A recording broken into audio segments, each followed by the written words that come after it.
Hey, thanks for joining us again today in this episode. My name's Eric, and I'm your host. I'm back here with Pastor Wes Kennedy from New Life Montgomery and Tanisha Horn, who is a marriage therapist and also a pastor's wife of New Life Hammond, right? Yes.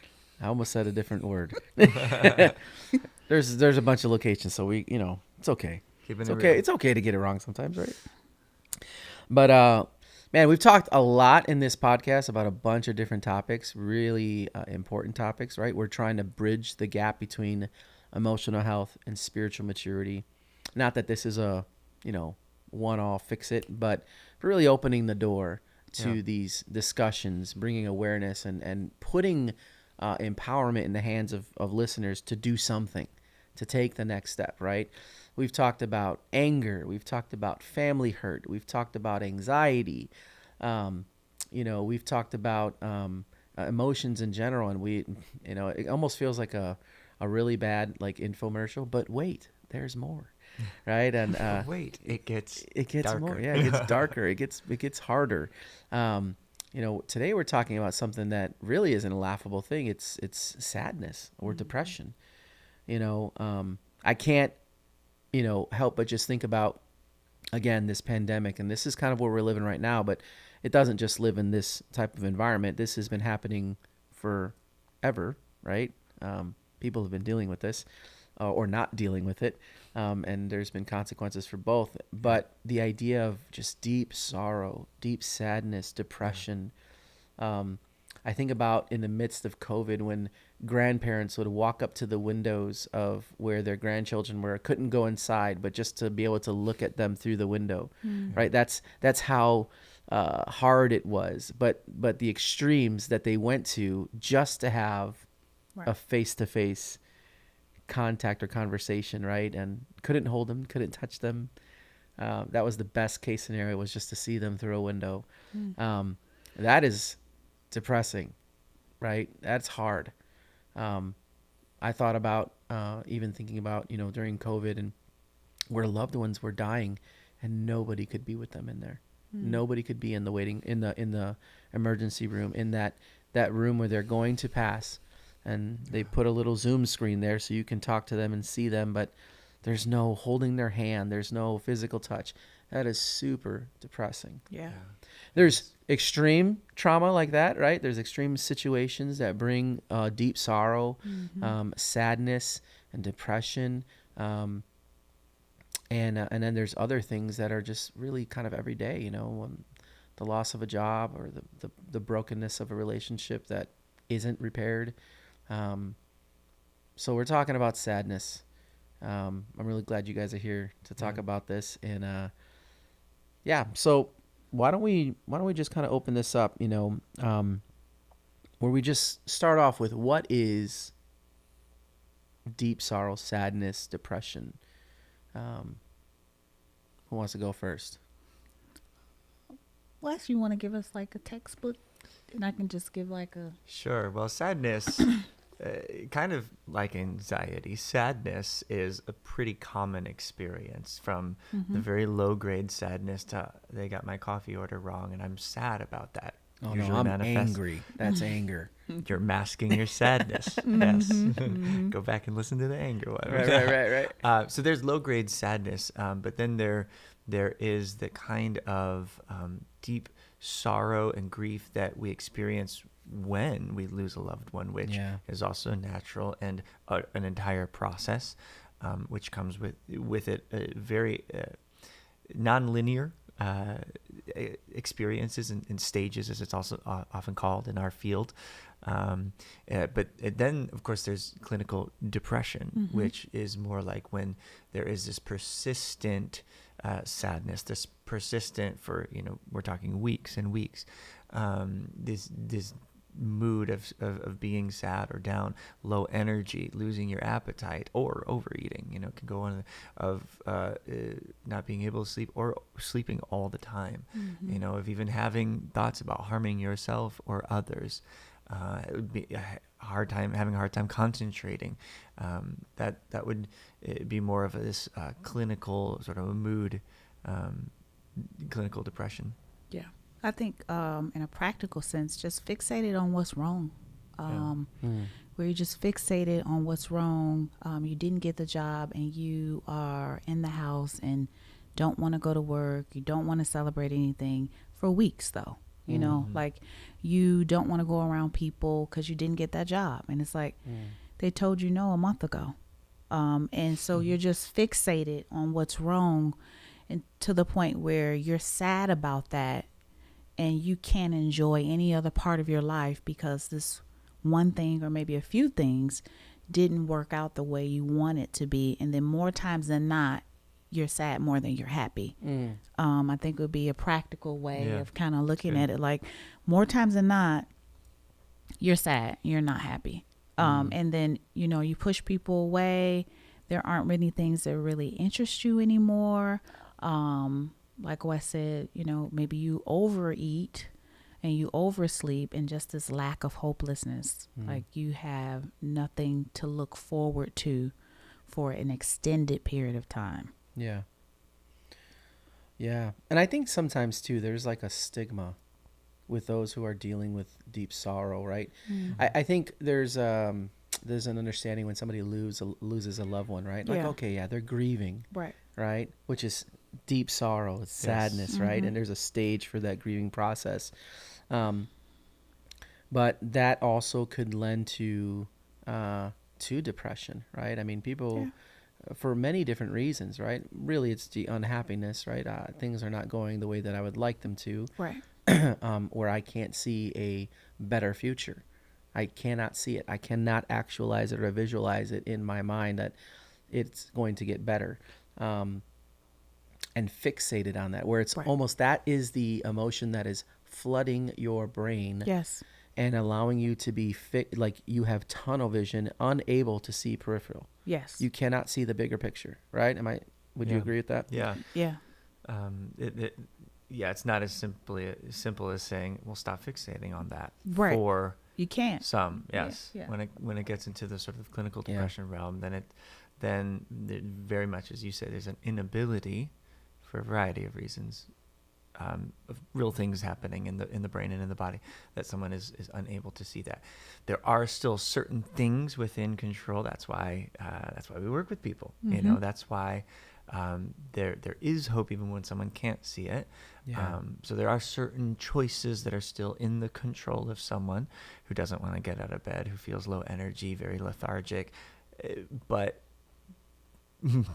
just the choice to snap out of it is not one. No, yeah. And not. I think that's a stigma that we need to really, I would love to just point out. Depression is not something that we should minimize or belittle as to something like a phase or just something that you need to get over. Like you said, someone might hear, man, they said no to you a month ago. That could seem harsh, right? To where they're at, unable to navigate out of this situation, right? But at the same time, it's a truth to help them towards the next step. Like, okay, that was a month ago. Today's a new day. What can we do? But minimizing that, I think, is a very is a terrible thing to do for somebody that God sent His Son Jesus to die for, right? So that they would be completely well, right? This sanctification process, and I kind of have this feeling when I think about someone who's in one of these deep emotions, in the military, like leave no one behind. We can't just leave them behind because we can't identify with what they're thinking or the state that they're in. And I think sometimes, growing up, for me especially, I never dealt with those emotions and of depression or deep sadness. I dealt with trauma, and my trauma, I would say, I learned to not deal with things, but push on. So you experienced trauma, but didn't deal with your exactly. trauma. And so the way I dealt with it was, that doesn't faze me. That doesn't faze me. And then that type of outlook, it was easy for me to look at someone who was maybe dealing with depression, like, dude, just snap out of it, Right. And that's probably the worst thing we do. And I think to take away that stigma that people who are dealing with depression are weaker people. No. Right, but at the same time, you're not trained a therapist, Eric. And so, No. and this goes back to our previous point of talking to friends. Your friend could say in love, like, dude, you okay, move on. Right. And, like, it's like, because you don't know what their family history is. You may not know some other things that are there because you're just like, Yeah. we go to the Sox game together, Yeah. right? So you don't always know a person's deeper issue. I think, of course, we're going to be considerate and give a little room for it, but Well, I think more what I'm talking about is like the idea, the stigma in my mind, right? Or to the general population who doesn't deal with depression. If you don't deal with depression the way that some do, it would be easy for you to write that off or minimize that as not real, or like that you're exaggerating something, and it's not. It's well, I mean, in some cases it could be, but well, I'm just saying you don't always know, and Right. the person may not know. right, They may not know, why am I in the house and I haven't left? yeah, Why don't I take baths on a regular basis? Why have I let myself go? They may be thinking, well, it's because XYZ happened, and just looking and fixated on the circumstances Right. that got them there, but not looking at themselves as, I'm a depressed person. right. It could just I'm be, dealing with something. yeah. And I think the stigma is people don't want to say that they're depressed. True. Right. And so that's what I mean. It's like, Yeah. it could be the outsider says, oh man, get over that. Or the person who is and is unaware, but doesn't want to be honest Right. Yeah. about that. Both of them are stigmas that I think are unhelpful. And if we're going to get and open the door on this and talk about these things, I think part of it is understanding like, man, this is a real thing that happens to real people. And it doesn't mean you're a bad person. Right. Right. Yeah. It doesn't mean you're a bad person because there's something going on that you don't know how to handle. And it brings you down low. I preached on this just a little while ago, but, Jesus was at the Garden of Gethsemane, and it says he was deeply sorrowed and troubled to the point of death. And he invited Peter and John and James to be with him, and he invited them in, and he spoke to them, and he said to them, I am deeply sorrowed and troubled to the point of death. Would you wait with me and watch? And of course, Jesus knew what was coming. He knew that Judas is on his way to betray him. Right. He knew that the cross was, soon around the corner. And he was feeling it, Yeah. he was feeling it. And so I love this line. I think one of our pastors, I believe it was Pastor Bobby, I could be misquoting that, but he said, if he who knew no sin was feeling this, then it's not a sin for us to feel it either. And I think that's important, right? Jesus, all God, all man, felt this deep sorrow, this deep sorrow, this sadness, this dread. And sometimes we're in those things, right or wrong, doesn't matter how we get there sometimes, but to speak to it, I think this is what I would love, right? As we help somebody bridge the gap between this emotional health and a spiritual maturity. And one of the things I wrote down was like, just because it looks good on the outside doesn't mean it's good on the inside, right? And that's so true. You could be in a crowded room and feel alone. You can be on a beautiful sunny day and feel empty inside. You could feel so low because you're fixated on the or something else, right? Yeah. And I think it comes back to, and we've touched on this in other episodes as well, it comes back to the object. There are certain things that we should feel sad about. Just like we were talking about anxiety, like we should feel fearful when we're going 150 miles down the highway, because that's like a mechanism that God has built into our brain. Like that's a good thing. And there are certain things in a broken world that like we should feel sad about. Right. But one, it doesn't define us, and two, it ultimately reminds us that we're not home. Like it reminds us that this is not the final pinnacle of existence. There it will be a new heaven and a new earth where all broken things will be made whole, where all trauma will be integrated, right, and healed, where there will be no more shedding of tears, where there will be no mourning, that will be comforted, that there will be no sadness, right? Yeah. And so while we experience sadness, like we don't want it to define us, but we also want it to remind us that, oh yeah, we're not made for here. So there's a good side of sadness. Yeah. Yeah. Too. I think we're just speaking mostly if you're stuck there. Mhm. Yeah. You know, like if you can't receive what Pastor West is saying and be like, oh, thank you, Jesus. You know, it just doesn't motivate you to say, okay, I can get up from this place. And thinking about what you say, Eric, about people having the wrong impressions and like just dismissing things. I can remember when I had my first child and was suffering with postpartum, and my doctor actually told me, you know what, maybe you should take this pill for a little while to kind of get things balanced, you know, your hormones and everything. And so I mentioned it to my godmother at the time, and she was like the mother of the church that I went to. Okay. And and then I mentioned it to her, and she was like, you don't need that. Mm. And just coming from this place of like, Yeah. now she could have been led of the Lord. I'm not going to dismiss it. Right. But I think more so coming from this place of like, you got Jesus. Yeah. You don't need no pill. Like, you need to be praying more, you know, to your point of like, Yeah. and so I'm just like, okay. And I took that because here she is, a older, wiser woman. And literally it was years I kind of like in this place after having my daughter and just wrestling with some things. I think I could have mentioned it to one other person. They was like, no, but in the church though. And it was kind of like, no, Yeah. you know?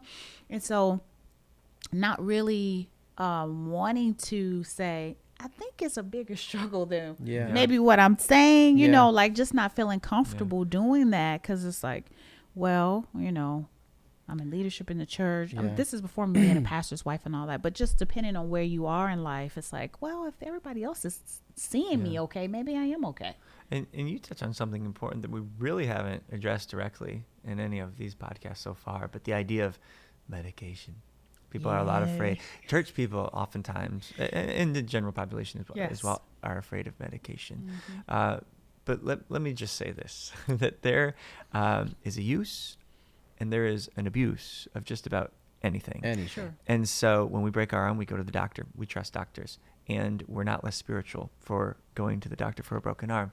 Because at the end of the day, God created our bones and gave humankind the ability to learn about the skeleton and medicine and all of that. Right. And in the same way that we learned about the body, now he's given us as humans the capacity to learn about the brain and how the parts work together. And so, sure, can that be abused? Yeah.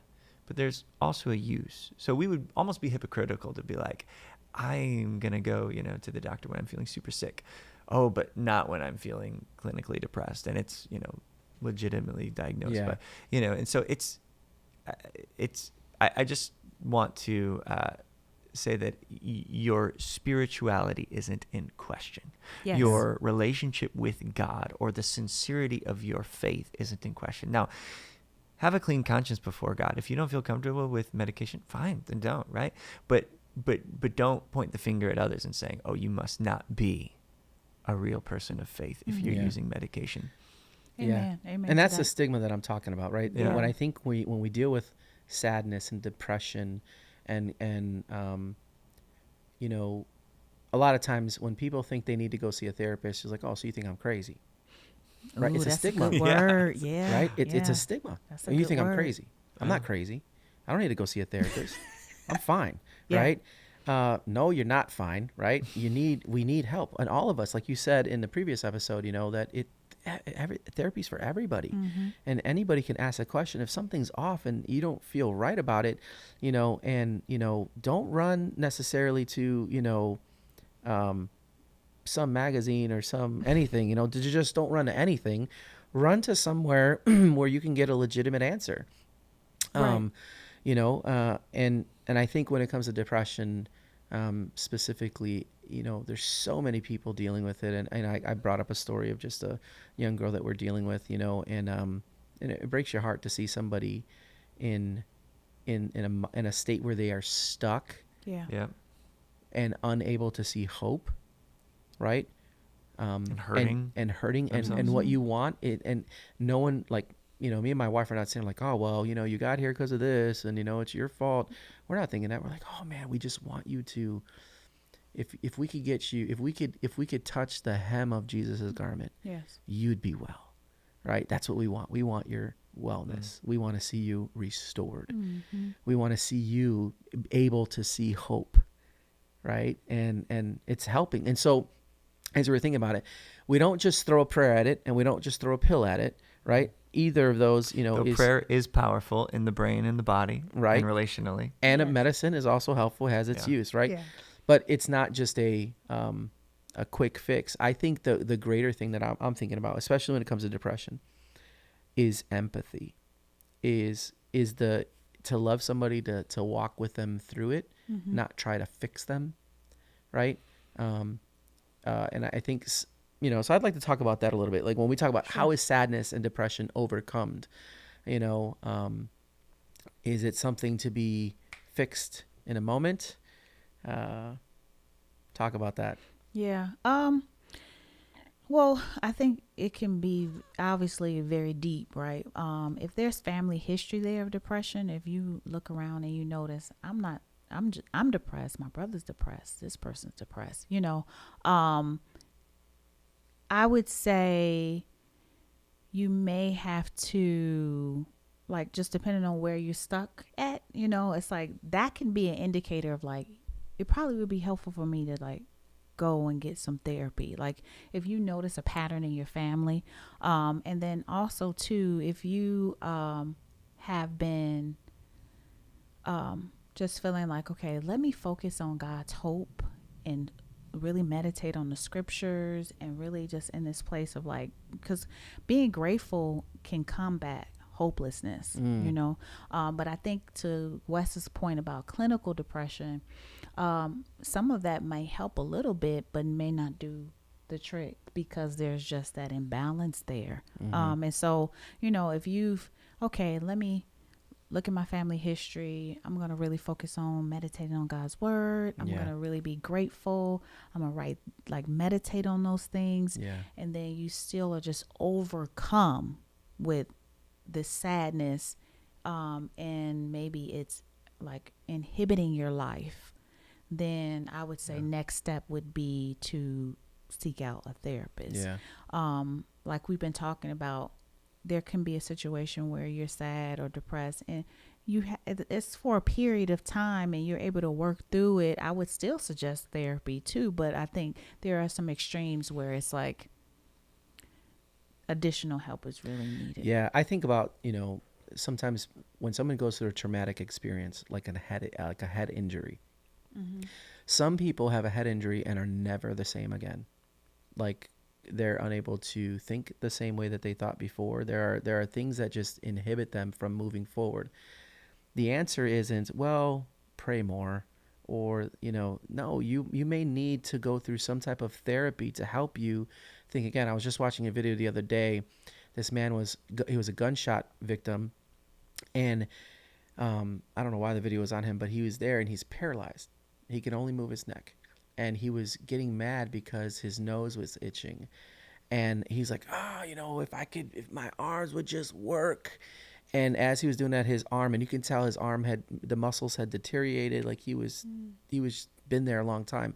His left arm started moving and he like froze because it was like for the first time he was seeing his brain tell his hand what to do, and his hand was doing it. And he was like, without very low motor function, he was able to scratch his own nose, and he was just amazed, right? Because that shouldn't have happened.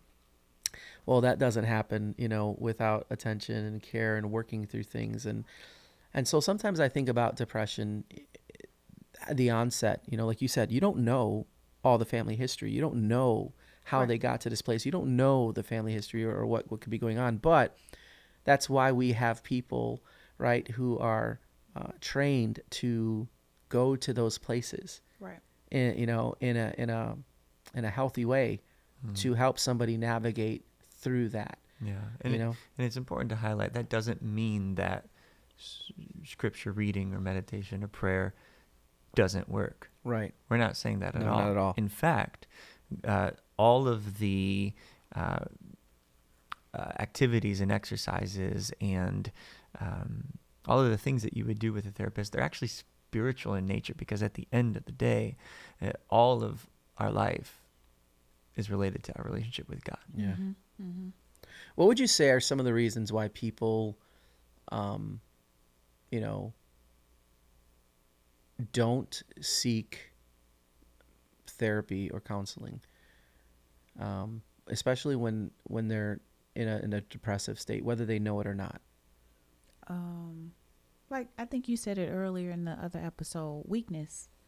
We all want to be bigger than what we are.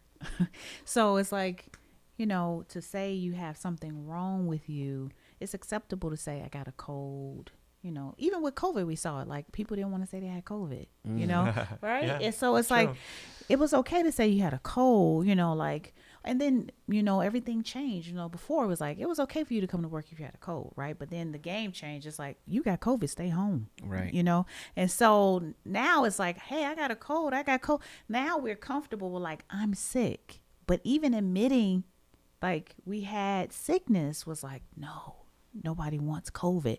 And so it's the same thing. It's like, nobody wants to be depressed. Right. We don't want to be depressed. We don't want to be anxious. We don't want to be sad, you know? And so having the humility to say, wow, you know what, for some reason, I'm just like sad all the time. Like nobody feels good about that. And so it's very difficult. It's hard because you having to be vulnerable and you want to be loved right where you are, where it's like, I am a really sad person, you know? And it's like, that's okay. You know, like it is really, I mean, we don't want you to stay there, right? Especially if you're not able to live your life. But sometimes we have things, and we all have things. And like you can see it on some people you can't, you know, but we all have things. And this is the beauty, like when Wes was describing what Jesus Christ did on the cross, it's like, that's the beautiful thing, that he already paid the price, right? And so, but we all have things, and some of these things we don't feel good about. And so that's a big barrier. Why do you think, even now, obviously going to a therapist is a big hurdle, right? And admitting that, but sometimes we don't even let the people closest to us know what's going on. Why would you say it's important to invite and allow people to sit with you in these, you know, deep sadness or even depressive states? I'm certainly not the first person to have said this, but ultimately it's because emotions are not just a problem to be solved, but an opportunity to be known and loved. And so when we invite other people in, one, we're letting them know what's actually going on, but we're also inviting them to see how to love us, to support us, whether that's speaking or not speaking, right? Whether that's helping us get out of the house or just sitting with us in the house. But it's that invitation. And ultimately what Jesus models, as you said in the Garden of Gethsemane, he invites Peter, James, and John with him, but ultimately he goes to the Father. And not just three times, and not just because his boys fell asleep on him. Which they did. And we see that across the whole category of lament, which was very characteristic of the people of God. They had the whole worship category. 42 of the 150 Psalms, which was their songbook, are laments. And so it's inviting other people in, but most importantly, it's inviting God in. Again, because our emotions aren't just like, this problem I got to solve quick so I can get on with my life, but actually an opportunity to be known and to be loved. And who better to know and love us than God himself? Yeah. And the Lord wants you to be in relationship with other people, because I think sometimes people can say, I'm good with God, but me and my husband don't get along, me and my children. And so it's like he wants you to have good relationships as well. And so taking the risk to find one person, you don't need 10, but one person you can connect with and really be yourself.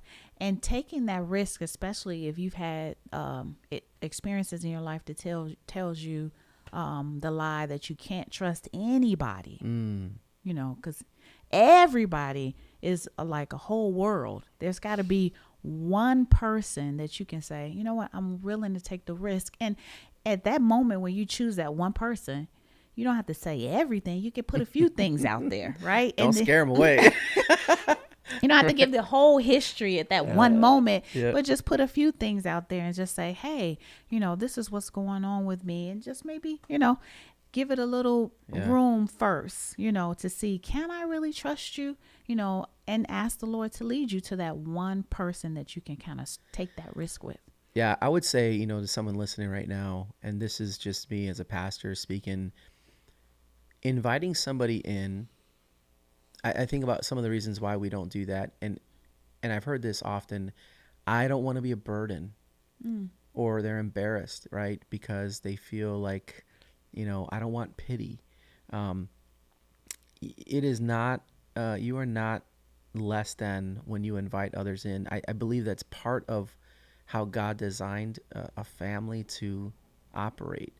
Um, is bringing people in and allowing them. And like you said, Jesus brought in Peter, James, and John, and they fell asleep on him. Now, is that a template for what you're not supposed to do? No, Jesus, all God, all man, said, "Would you sit with me? Would you wait and watch with me? Like, I can't do this alone." Yeah. And it wasn't for Peter, James, and John that they were invited. It was for Jesus. Right, his humanity in that moment, saying, I need not everybody, but the ones that I can trust, right? These faithful few here who fell asleep on him. But regardless of the fact, but then you're right, he went to the Father not once, not twice, but 3 times. Is there any other way? Is there any other way we could change this up a bit? I really don't want to do this, but whatever you say, Father, I'll do. And I think part of dealing with sadness and, is especially for me, is going to the Lord, right? What Jesus models for us in the garden, right? Going to the Father. Yeah. Is so important, right? Going to others, allowing others to sit with you, to be with you, going to the Father, and as well going to the doctor, right? I mean, that's shouldn't be weird, right? Shouldn't be unheard of. It should be acceptable, because sometimes we need that, more oftentimes we need that. Yeah. And I think behind all of this is that you're sad for a valid reason. Like, let's not skip over, like, you're sad for a valid reason. You're depressed for a valid reason. There are reasons, there's experiences there that have hurt you deeply. And so connecting with somebody to help with that healing is just, it's a non-negotiable that the desire to say, you know what, I want to move from this place. And little by little, the Lord can bless you to do that. And so, because the reasons are valid. You're not crazy. You're not just making it up. If you are in a place that you're just overwhelmed with sadness or depressed, there are valid reasons and there's help for you. Yeah. You kind of mentioned this a little bit earlier, both of you, but let's just kind of maybe articulate it again. What are some of the signs, right? And we can go from like clinical depression back to sadness, in different variations of that. But what would you say are, like, again, that light on the dashboard that should not put us into panic, but should make us aware, hey, this is something you need to check out. What would you say those are? Definitely sleep, usually oversleeping, not always, but more changes in sleep. Interest, something that you used to have an interest in, you no longer have interest in it. Overwhelming feelings of guilt. Long feelings of guilt, low energy, like lethargy. I don't want to move, don't really feel like doing anything. Concentration, it's hard to concentrate. Changes in appetite. Again, sometimes I don't want to eat anything. And sometimes I'm eating all the time. Pleasure, something that used to give me pleasure, no longer gives me pleasure. And certainly the biggest one, which is an immediately red flag, is thoughts of hurting yourself or others. It's not a suicidal thought. Ideation is what we call it. Yeah. Anything to add to that? I think, and just in a practical sense, like maybe you were a get up and go kind of person, you aren't anymore. If you're married, you have less desire for sex. If you are a person who was really goal driven and maybe you don't have any drive, you don't dream anymore, you don't have anything in your life that actually is like you're passionate about, you just kind of what was that movie where you do the same thing every day? Groundhog Day. Groundhog Day, where you're just like, okay, I eat, I go to work, I'm home. I eat, I go to work, I'm home. And there is no life in that, though. Because some people love routine, you know. Yeah. I'm not speaking to those people, but where it's just, you just boom, boom, boom. And it's not anything really awakening you or driving you, you know. And so that would be more like on the sadness side, like where it's just like, I have no drive for my life right now. Yeah. It's almost like you can think of life like we have ups and downs every day, right? When we go up, like too far up, we're anxious, we're overly, the clinical word is hypo-aroused, right? We're up here. And if we go beyond sort of our day-to-day ups and downs, we're hypo-aroused, we're down here. Yeah. And so you'll see that not just in your patterns, but you'll see that in your body. You know, you'll feel that. And other people will probably comment on it and be like, hey, what's You going seem on? off. Is something okay? Something different. Yeah. You know, especially the people who know you and are around you. Yeah. And I think an important indicator is don't dismiss that. Right? Absolutely. Don't dismiss that. If somebody loves you enough to say something, right, and they're close enough to say something, that may be something that you need to consider, and it may be an indicator that you need to go and talk to somebody. But you'll never do that if you have a stigma about it, right? If you see it as a bad thing, as a weakness, you know, if you feel like a burden, and those are all in themselves emotions to overcome, just to take that first step. So I do not dismiss or minimize just how hard that is to get up. Like we talked about in a previous episode when we were talking about anxiety, one of the things you can do is go outside. What if you can't? What if you cannot get outside? Like you're sleeping too much. You just don't want to wake up, and even going outside is a struggle. That's not to minimize it or to cast any shade on that being in that place. I think, like you said, you're in that place for a valid reason, but there's an even greater valid reason for you to not stay there. Yes. Right. And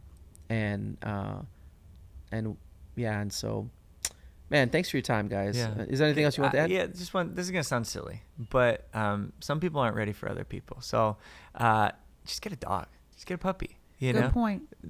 That's a good point.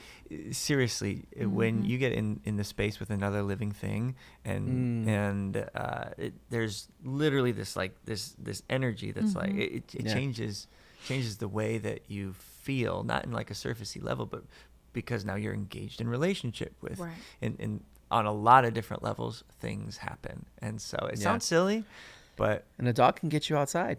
There you go. Go for walks.